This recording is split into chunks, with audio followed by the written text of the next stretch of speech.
What is up, my beautiful gemstones? Welcome back to my channel, and if you're new here, just welcome. My name is Gemma Jade, but today we have a double feature. We're going to be discussing the Devil Man of New Orleans and the Vrykolakas of Greece. We've covered so many different myths and legends here on this channel from all over the country and all over the world, and so I was really surprised when I saw this old legend from Louisiana that I'd never heard about before. There wasn't much about this particular legend, and so I decided to pair it with something I've been wanting to cover for a while, but that I also didn't have enough information on to make a full video about it. Let's start though with the so-called Devil Man of New Orleans. Located on the west bank of the Mississippi River in New Orleans, Louisiana, there's a historic neighborhood called Algiers. Algiers is registered on the National Register of Historic Places, and it's the second oldest neighborhood in the entire city. It's known for its historic architecture, as being home to numerous jazz musicians. It's come to be recognized for the inordinate number of churches in the city, and the city sustained a ton of damage in 2005 during Hurricane Katrina. It's a vibrant city filled with history, art, and culture, but in the 1930s, Algiers was also known for being the hiding spot and the haunts of a devil-like entity that supposedly wandered the streets at night, terrorizing the area. This one sounds kind of crazy to me, and as many of you know, I go through the research and skim, but I don't really read it until I put the story together for the video so that I can have a real-time natural reaction for you all as I write the script. It immediately made me think of a vampire, but that could just be because it's Louisiana back in the day, and I have Vrykolakas on my mind. Let's see what it's all about, though, and let's jump right in.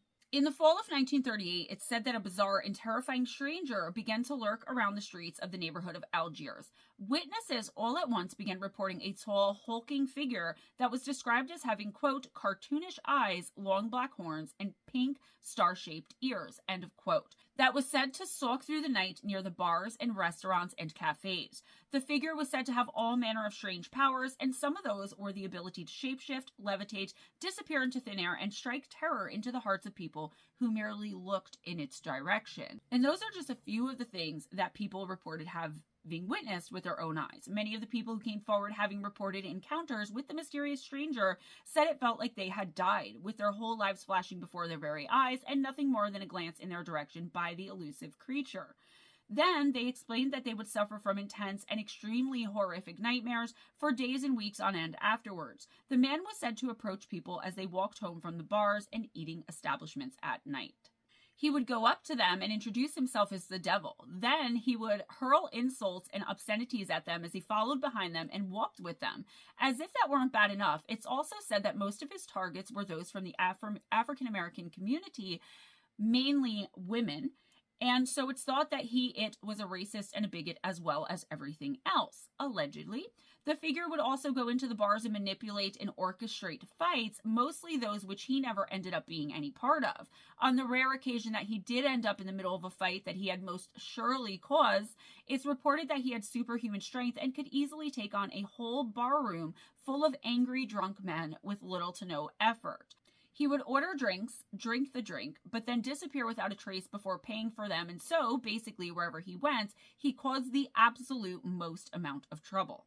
When the reports started coming in, the press and the people in the community immediately nicknamed him the Devil Man, and some of the reports stood out among the others as being particularly bizarre and particularly terrifying. One very dramatic case revolved around a couple who were traveling home by car one evening when they saw a strange, dark figure on the side of the road waving for them to stop and pull over. Now, why anyone would pull over for such a sinister-looking character, or even for someone who you could see only in shadow, I'm sure I don't know, but they did pull over for him, and I wonder if there wasn't a bit of compulsion being used there at the time. The couple were immediately struck with a sinister feeling, but they did their best to ignore it, as the man explained he was in trouble and that he was stranded and he needed them to give him a ride. The couple were able to suppress their initial fright for just long enough to be able to listen to the man's strange tale of woe, but they couldn't shake the feeling that they should not allow the man into their vehicle, and so they politely declined his request and carried on down the road. They made it only a few miles before they saw the exact same figure standing on the side of the road, frantically waving his arms for them to please stop again. They didn't stop and kept driving, but then passed the same man a third time several more miles down that same road. The third time, though, they reported that as they passed by the strange man, he was in the middle of a transformation and was actively turning into the devil right before their eyes as they passed him by. It was like something out of a movie. And yeah, I know they didn't have movies back then, but you guys know what I mean.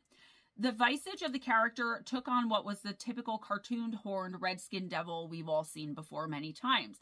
A brown or dark horse is said to have materialized beneath him as well. The terrified and shocked couple sped off to the nearest police station, and the officers, to their credit, did launch a search party for the troublemaking man as he was being called right away. The officers reported that they did indeed find him riding along the side of the road on his dark horse, and they tried to pull him over. The police fired on him, but all he did was laugh and get off his steed. He then walked towards them as multiple officers fired multiple weapons at him. He walked into the hail of gunfire but wasn't hit by a single bullet, and in the end, the shocked cops stopped shooting just long enough for the stranger to hand them all their own individual bullets back with a hairy, cloven, clawed hand. I know at first glance this will sound far-fetched to some people and even comical to others, but keep in mind what we know in this community about creatures and strange things that go bump in the night. These are actually reported cases I'm covering today, and it's important not to discount or misjudge other people's experiences, no matter how ridiculous they may seem to you, based on your own experiences. Remember, too, guys, it was 1938, and people weren't as knowledgeable about these things as we are now. I believe this is just the type of thing the devil himself or one of his top-tier demons would do, just to terrify some human beings for fun. You know, prove it. Oh, and back to the cop situation. He disappeared right before their eyes, along with his horse, after handing them back the bullets. There was a somewhat similar story reported by a woman who was leaving a dance hall late one night and was approached by a horned man. She immediately screamed for help as she was alone, and a policeman who was walking the beat nearby came and arrested the man for harassment. The man was cuffed and brought to the station, where he was then put in a cell by himself. After locking the troublemaker up, the cop went back outside to go back to continue his patrol for the night, but as soon as he exited the building, the same horned man was standing there in front of him, grinning like crazy and staring at him straight into his eyes. The stranger started walking towards the policeman, who fired on him in point-blank range, but again, the bullets seemingly had no effect. The devil then stopped, picked up the bullets, and handed them to the shocked cop. He was arrested again and brought back to the same cell, but he was able to change his shape and his form and come and go as he pleased, thereby continuing his nightly haunting and terrorizing of the community at large. He vanished completely, and all reports stopped a few days later, but in the meantime, he kept right on going about his shady business under the cover of the darkness of night. Reports of this devil man started pouring in from all over the Algiers neighborhood, and the police continued to look for him. Eventually, a lead came in, and they were led to a man called Lord Harold, who was later identified as a man named Carlton Clark, and the locals were convinced that he was the one behind the whole devil man thing. The police booked him for causing public disturbances, though I don't know what their evidence was, aside from most of the town merely thinking it was him. And again, there's no reason given for why they thought that either. Like, it wasn't like, okay, the townspeople were calling in and saying this about this Lord Harold or Carlton Clark character. It was just like, they all thought it was him. He was arrested for it. He was probably considered weird and was an outcast of the larger community, and thereby was being blamed for the odd things happening, as was usually the case back then with things like this. People claimed Carlton had been putting on fake devil horns and causing disturbances at local bars and other eateries. He wasn't detained for being the culprit for lack of evidence, but he was instead arrested and sent to jail for 30 days for skipping out on a bar bill, at which time reports of the devil man continued to pour in. People were losing their damn minds, and true to the times, they were forming vigilante crews and traversing the streets at night looking for this shady culprit. There were several arrests made as these lynch mobs formed and beat up innocent victims, as well as sometimes shooting at them. On at least 2 occasions, the police had to break up mobs of people as they stormed someone's home, accusing that person of being the devil man. Talk about mass hysteria. This would have been a good one for last week's episode for the members. Now, when the officers once again questioned Clark about his role in all of this, he didn't flat out deny it. He didn't admit to being the devil man, but said he was in service to someone stronger and greater than the devil himself. He said he served, quote, a mighty monarch, sometimes known as the King of Zulu, end quote, who was said to be, according to Clark, quote, a great benefactor and advisor to Neptune, who comes only to those who speak his language, end quote. He claimed he had many supernatural powers, one of which was being able to leave the jail whenever he wanted to, and he even told them that he was the same man that they had arrested at the dance hall. He reportedly never proved any of those powers, or at least it wasn't documented, but what was documented was how he had said that he had come to possess those powers, and what he alleged was his own origin story. He told the police, quote, "I came from the hills of Arkansas on September 6, 1938.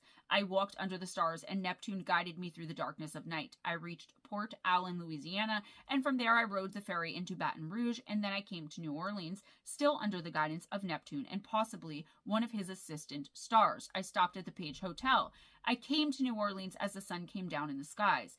Yes, they got me in jail, but it's my spirit that is haunting the people because I have not been treated right by the police. That's why I'm going to keep on troubling them. If I wanted to, I can get out of sight right now. I could disappear away from all of you. I am no longer Carlton Clark. I am Carlton Carl. The King of Mars has decreed it. It is the better title for me. He is a mighty monarch, sometimes known as the King of Zulu. He is, according to the prophecy of Daniel, you know. He has a queen, the Queen of the Southern Range. I know you are a great man. I have contacted great men, among them the president of the district. You want to know how I got my powers? Well, Neptune came to me in the form of a fishhook in June and May of 1937. I was reading my Bible at the time. Oh yes, I'm a Baptist man, but I believe in the divine too. Neptune told me to walk straight ahead, that I would find a two-headed man stranded on a rock. I found him, but he disappeared. Then I knew I had the power. I went to 4th grade in school. I ain't no amnesia victim, but I don't remember anything about my people or anything else about myself. Tonight I'm going to divide myself with Neptune, and maybe when you come back, I will be able to tell you more. But please tell everybody that I'm not going to hurt anyone. My spirit is just passing around New Orleans and Algiers like a bird because I have been mistreated by the police." End quote. So that was a little crazy, and we'll unpack that in a minute, but depending on who's telling the story is what they say happened to Clark. Some say that he just randomly and mysteriously vanished one day, or that he left when the town took up a collection for him and told him to leave and never come back, and he never came back. So they were basically like, this guy's a nut job, let's get him out of the town, let's take up a collection, here you go, bye. Either way, Carlton Clark and the so-called Devil Man disappeared at the exact same time, and neither one was ever seen again, at least not in that area, as far as I could find. Now, let's look at what he had to say for himself. Now, let's unpack what he had to say for himself there, because that was a lot. I honestly don't know what to think of it, and at first glance it sounds like the ramblings of an insane person or someone who is very high. What I will say is that there's an idea there of astral traveling, and that's something I can kind of get behind. I wonder if maybe that guy Clark did have some sort of connection to the devil, and that he was specifically chosen because of maybe some mental illness that he already had to be the perfect scapegoat. After all, wouldn't the police have noticed if it was the same guy from the dance hall? Like, why did he have to tell them, by the way, I'm the same guy you arrested the other night? That doesn't make any sense. I think that the police would have known if they were arresting the same man.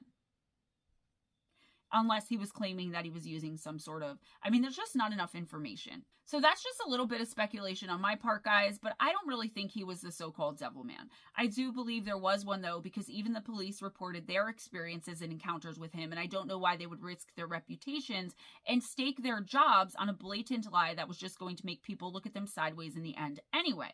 I know for a fact there are many devils, and they all roam this earth, usually in some sort of gorgeous and beautiful, charming and charismatic form.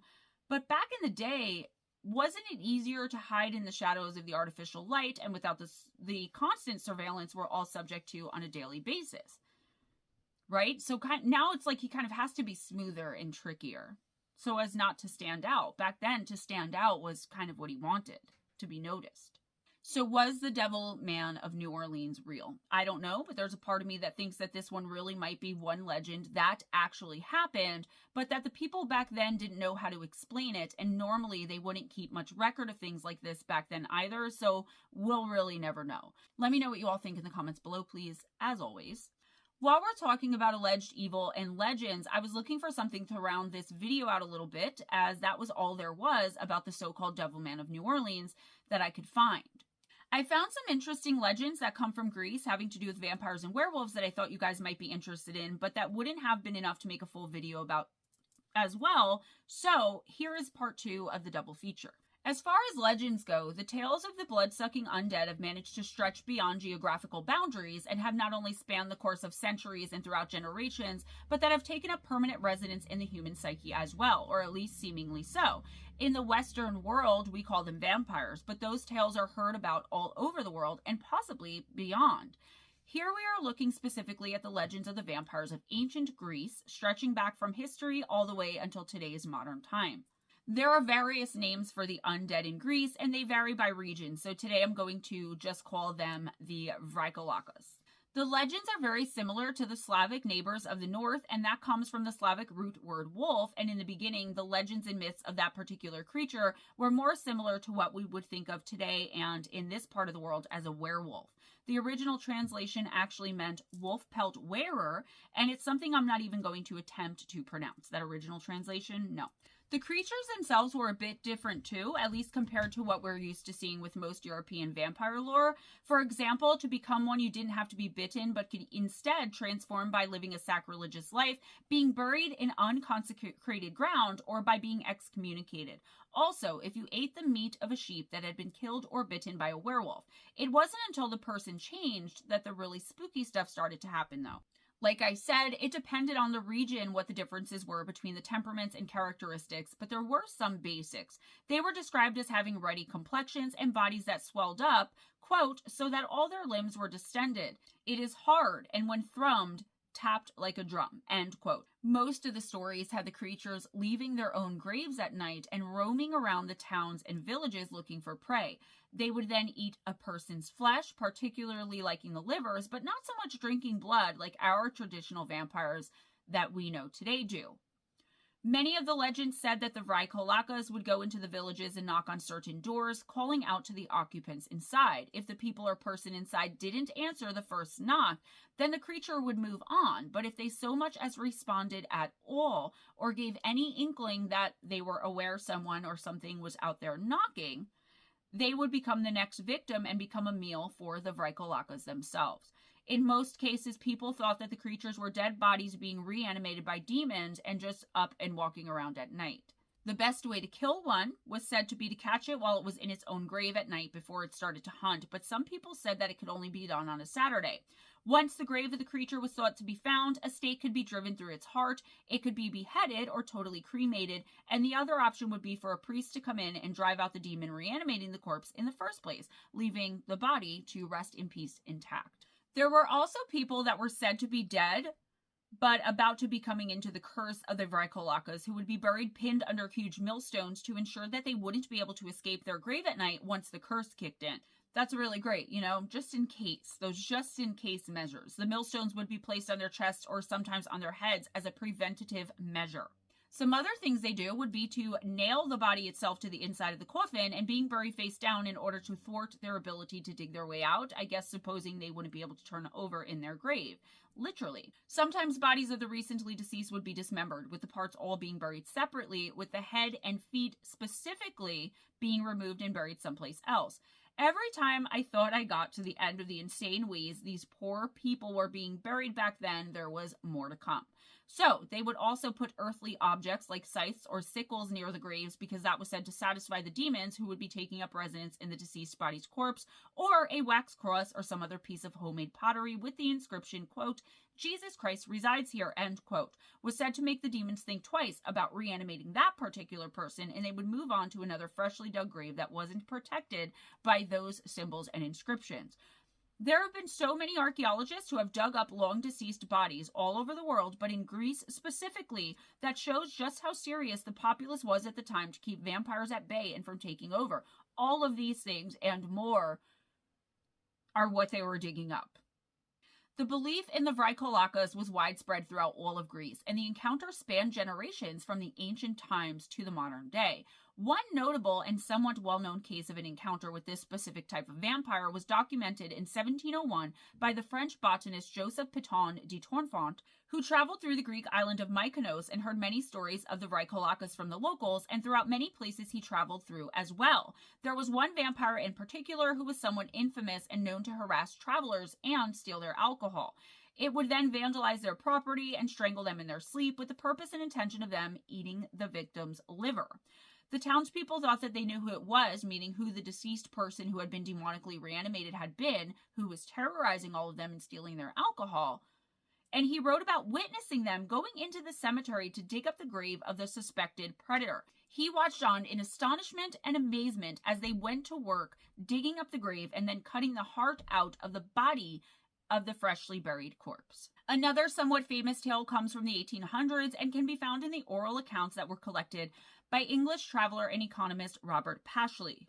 The book is called Travels in Crete, and the story takes place on the Greek island of Crete and begins with a shepherd tending his flock as the sun was setting beyond the horizon. It was clear that a storm was beginning to brew, and the humble shepherd, having no other option, went and found an old abandoned church to take cover in. He thought he would be safe there riding out the storm. He fell asleep at some point, and not long after he woke to a voice demanding that he get up. The shepherd was scared, and so he responded to the voice, telling it that he would do as he was told, but only if he was promised that no harm would come to him, to which the voice then responded that it meant him no harm. Just then, a Vrykolakas appeared in one of the corners of the room and spoke to the terrified shepherd. It said to him, quote, "Friend, you must not go away, but sit down here, for I have some business which I must go after. But I will return within the hour, for I have something to say to you." End quote. The shepherd really didn't have a choice but to do as he was told, and he knew that. He stayed put and waited for the stranger to return to the abandoned church until the entity did return. It was holding fresh livers in its hand and presented them to him, telling him that they had just procured it from a newly married couple. The Vrykolakas then sat down and invited the shepherd to join him for a meal, for them to feast on the livers together. The shepherd couldn't bring himself to eat raw liver, particularly not one that was allegedly just ripped out of a human being's body, but he didn't know what else to do, and so he ate some of the bread that the creature allegedly had brought back with it too. He then watched in disgust as the Vrykolakas devoured the livers, with blood dripping from its mouth and all over the table, all over its chin and the floor below where they sat. When it was done feasting, it told him, quote, "Friend, this which you have seen you must not mention, for if you do, my 20 nails will be fixed to your children and to yourself." End quote. Then it got up and walked off into the stormy night, leaving the shepherd all by himself again to ride out the rest of the storm. The shepherd didn't keep the secret, and when he was able to leave the church, he did, and stumbled into the village, telling everyone he came across what he had witnessed in the abandoned church the night before. A lynch mob very quickly formed, and they stormed the old abandoned church looking for the creature that the shepherd had spoken of. Somewhere inside of the church, they did find a tomb and presumed it belonged to the creature itself. When it was opened, the shepherd said that it was indeed the same man he had witnessed the night before, and the corpse lied peacefully as if it were sleeping. The angry mob cremated the creature, tomb and all, but before that, they must have done something else, because the story also says that a drop of blood from the body hit the shepherd on his foot, and that his foot just disintegrated right there on the spot, as though acid had been poured all over it. Everyone, the shepherd included, thought that that had happened because of his betrayal of the creature in the first place, in leading the lynch mob and the townspeople to it. When Pashley passed through the region, this tale was recounted for him, and he was told that it was a true and very real event, with emphasis being placed on the fact that it was not a legend, but a real story. It's hard to know what to make of it, but when I think about how things were back then, in the days when artificial light didn't even exist, let alone technology and surveillance, that combined with the things I've seen throughout my life with the abilities that I have, I'm more inclined to believe it really happened than to believe that it didn't really happen. The island of Crete specifically seems to be filled with more stories like that than anywhere else almost. And in the 19th century, the people there started sending the bodies of possible Vrykolakas to the island of Santorini so that they could be buried far away from the rest of the populace. As recently as World War II, there were reports of Vrykolakas in Greece, and during the Great Famine of 1941-42, about 300,000 Greeks starved to death, with most of those people being unceremoniously flung and buried in unmarked mass graves. The people in the rural areas of the country, specifically surrounding where those mass graves ended up being, were so afraid of being haunted and hunted by the Vrykolakas that they took to beheading and cremating their dead. To this day, the legends of and the culture surrounding the Vrykolakas are very much still there, and people mainly in the rural areas of the island still firmly believe that they exist and that they always have. Even in more modern day and mainstream Greek culture, these old legends have echoed into modern tradition. In fact, many Greeks don't answer their doors on the first knock, which is a myth that directly stems from the old legends of the Vrykolakas, remember? Those old revenants went door to door and from house to house just waiting for someone to immediately answer their knock. It's all very creepy, and it syncs with a lot of old legends and lore of vampires that predate our more modern ideas and the modern culture of vampires in general, but they are still very much interconnected with them as well. It's all very creepy, and it all syncs with a lot of old legends and lore of vampires that predate our more modern ideas and the modern culture of vampires in general, but that are still very much interconnected with them as well. Whether you believe it or not, it's absolutely true that all of this adds to the universal legend of the walking and bloodthirsty undead that many of us like to call vampires. Most of you already know about my obsession with real vampires and with one day finding at least one in real life. But like I've said, there's so much more to where my belief in these particular legends comes from. Let me know what you all think in the comments below, please. Just keep it cute and be respectful. That's all I have for you today, guys. Please give this video a big thumbs up if you enjoyed the content, if you enjoyed hanging out with me, if you enjoyed hanging out with one another in the premiere. I know this one's really short, especially for a double feature, but it's pretty cool. It's very interesting, the stories, the myths, and the legends. And I always wonder what you guys think, because I know I have my own opinions and my own ideas based on, my own experiences. But it's so interesting to hear, especially the non-believers, like, why wouldn't you believe this? How could you not believe it? And things like that. But even if you do believe, let me know why. Let me know your thoughts and your ideas in the comments, please. Subscribe if you aren't already. Make sure your notification bell is turned on, guys. That is so important. So many people are missing uploads, missing notifications for live streams because the notification bell isn't turned on. Spread the love by sharing this video, please. If you know someone that would enjoy this kind of content, that would enjoy my channel in general, even if it's just my live streams, even if it's just my videos, even if it's all of it, please share it. In the description box, you will find important information. So the basic schedule for the week, where live streams are, where pre-recorded videos are, where members videos are, all of that in the description box, along with my Amazon wishlist gift link, ways to donate, PayPal, and Cash App.